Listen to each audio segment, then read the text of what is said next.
নমস্কার বন্ধুরা, নতুন একটা রেসিপি নিয়ে অন্নপূর্ণা হেসেলে আবার চলে এসেছি। কড়াইয়ের মধ্যে তেল গরম হতে দিয়েছি। তেলটা এখানে গরম হয়ে গিয়েছে। সামান্য নুন নিয়ে ছড়িয়ে দিলাম যাতে নাতে কামড়ে ধরে। এখানে আমি পুঁটি মাছ বানাচ্ছি, দেশি পুঁটি, পুকুরের টাটকা একদম। সেই পুঁটি মাছ কীভাবে বানাচ্ছি সেটাই আপনার সাথে শেয়ার করছি। তেল গরম হয়ে গিয়েছে, তেলটা আমি ভালো করে কড়াইয়ের মধ্যে লাগিয়ে নেব যাতে মাছগুলো কামড়ে না ধরে, সেই কারণে। মাছগুলো একটা একটা করে সমস্ত মাছ ভেজে নেব। দেখুন পুঁটি মাছের সাইজগুলো কত সুন্দর, এটা একদম পুকুরের টাটকা পুঁটি মাছ।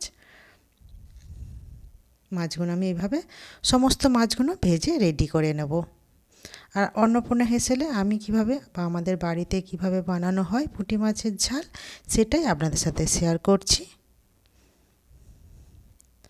দেখুন কত সুন্দর পুঁটি মাছগুলো আমি ভেজে তুলে নিয়েছি। সমস্ত পুঁটি মাছের মধ্যে কিন্তু ডিম আছে, দেখলেই আপনারা বুঝতে পারবেন। আমি লাল করে মচমচে করে ভাজা করে নিয়েছি। আপনারা চাইলে এভাবে গরম ভাজাও গরম ভাতে দারুণ লাগে খেতে, একবার খেয়ে দেখবেন। আর আমি যেভাবে রান্নাটা করছি অবশ্যই এইভাবে রান্নাটা করবেন। এইভাবে সমস্ত মাছ আমি রেডি করে নিচ্ছি, নিয়ে আমি এখানে কীভাবে বানাচ্ছি সেটা আপনাদের সাথে শেয়ার করছি। বাকি মাছগুলো এভাবে ভেজে নেব।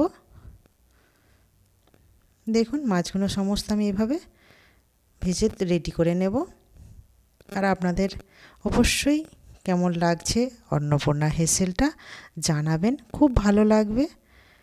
বন্ধুদের কাছ থেকে জানলে দারুণ লাগে।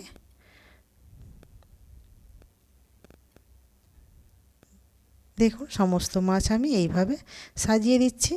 দেখুন রেডি হয়ে গিয়েছে আমার মাছ। মাছটা এখানে সরু সরু করে আলু কেটে নিয়েছি। মাছের তেলের মধ্যে আমি আলুগুলো দিয়ে ভালো করে ভেজে রেডি করে নেব। দেখুন এখানে আমি মাছের তেলের মধ্যে আলু দিয়ে দিয়েছি, দিয়ে ভালো করে ভাজবো আলুগুলো। আপনারা অবশ্যই এইভাবেই বানাবেন আমি যেভাবে বানাচ্ছি, আর প্রথম থেকে শেষ পর্যন্ত অবশ্যই বন্ধুরা দেখবেন। এখানে সামান্য আমি পেঁয়াজ একটু দিয়ে দিলাম, দিয়ে এটা ভালো করে ভেজে নেব। পেঁয়াজের কাঁচা গন্ধটা যতক্ষণ না বেরিয়ে যাচ্ছে।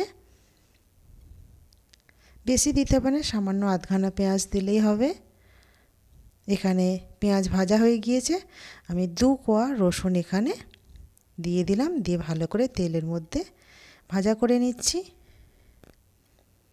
ভালো করে কষানো হয়ে গিয়েছে, আমি একসাথে মিক্সড করে নিয়ে এখানে কিছুটা টমেটো দিয়ে দিলাম।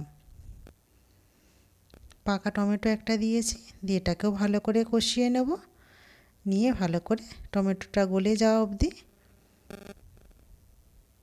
দেখুন এখানে আমার সামান্য একটু নুন দিয়ে দিলাম পরিমাণ মতন, দিয়ে আরও ভালো করে কষিয়ে নেব। দারুণ একটা রেসিপি, আপনারা অবশ্যই আমি যেভাবে বানাচ্ছি সেইভাবে অবশ্যই বানাবেন। আর বন্ধুদের কাছে অনুরোধ রইল সে প্রথম থেকে শেষ পর্যন্ত অবশ্যই দেখবেন। এখানে আমার টমেটো ভাজা হয়ে গিয়েছে।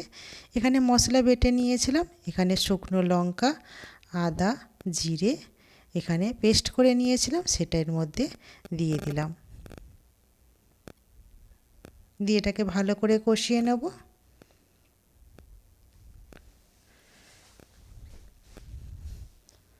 দেখুন এখানে কষানো হয়ে গিয়েছে,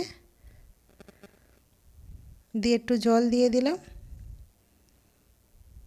সমস্ত মশলা একসাথে রেডি করে রেখেছিলাম আমি পেস্ট করে। এখানে দেখুন যে যেমন ঝাল খাবেন সেই অনুযায়ী ঝাল দেবেন। এখানে জল দিয়ে দিলাম, দিয়ে এখানে দেখুন সেদ্ধ হতে রেডি করে দিচ্ছি। আলু সেদ্ধ হয়ে গিয়েছে, মাছগুলো দিয়ে দিচ্ছি, দিয়ে একটু ফোটাবো মাছগুলোর মধ্যে। জুসগুলো যাতে মাছের মধ্যে ভালো সেদ্ধ মতন হয়ে যায়, মাছের জুসটা এর মধ্যে যত ঝোলের মধ্যে থাকবে তত ভালো টেস্ট হবে। দেখুন আমি একদম গা মাখা মাখা করেছি।